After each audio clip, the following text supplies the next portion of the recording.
The Rock's offer to Cody Rhodes is a missed opportunity with Roman Reigns' bloodline. Last year's WrestleMania taught wrestling fans to trust the system.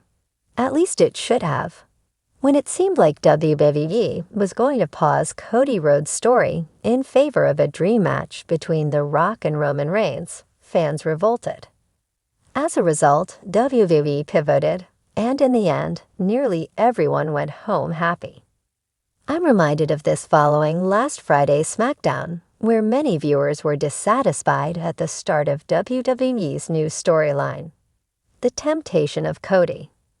In short, Cody Rhodes and The Rock have patched things up, with The Rock now offering Rhodes a reward of wealth and power in exchange for his soul. To hear The Rock tell it, whatever this leads to doesn't have to culminate in a match between him and Rhodes. Assuming his days as an active wrestler are fully behind him, I suppose The Rock could spend the next several years tormenting Rhodes. If the American Nightmare won't sell his soul to the final boss, someone else will, and that person would serve as The Rock's in-ring surrogate. However, if The Rock had one more match left in him, now was the time for a generational battle with Roman Reigns. With slight modifications, The Rock's offer to Rhodes for immeasurable power could have gone to Rock's cousin, the tribal chief. Reigns would naturally decline, paving the way for a WrestleMania showdown with The Rock and fueling future, more intense bloodline feuds. Instead, we're getting this storyline with Rhodes. In fairness, whatever The Rock and WWE are cooking up with Rhodes might be fun and revolutionary. But as a viewer, I am confused. Why Cody Rhodes? It's especially odd because, as The Rock spoke to Rhodes about their relationship, he said, "The one thing that I have never had, that I want more than anything, is a brother. And that's what you can be." At last year's WrestleMania kickoff event, The Rock revealed an impressive family tree. It showcased the connections between the Inoue, Fatu, Mavia, and Johnson tribes. Thus, The Rock has no shortage of brothers in his family.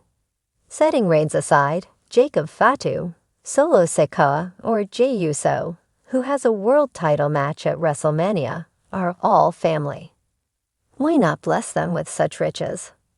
Should Rhodes reject The Rock's offer, perhaps then Fatu or Sikoa could get the offer that cousin Dwayne denied to his family. But it may be some time before that deal comes around. After re-signing with WWE last year, fans learned that Drew McIntyre has a cozy relationship with The Rock. As he taunts and teases Rhodes on social media, maybe McIntyre will be Rock's chosen one. If he can win the Elimination Chamber match next Saturday, that's exactly what could happen.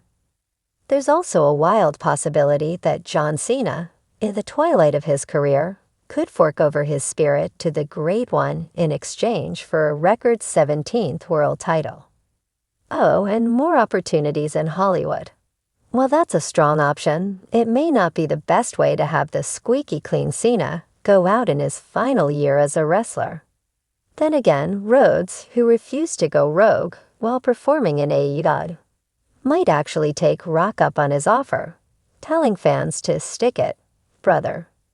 Regardless of where this Rock Rhodes storyline leads, the ship seems to have finally sailed on a confrontation between Roman Reigns and The Rock. While a Faustian bargain might someday be made with another member of the bloodline, that day won't be today. What a pity. The Rock has appeared in 5 films in the Fast and Furious franchise and a separate spin-off. Yet he dropped the ball when it came to family.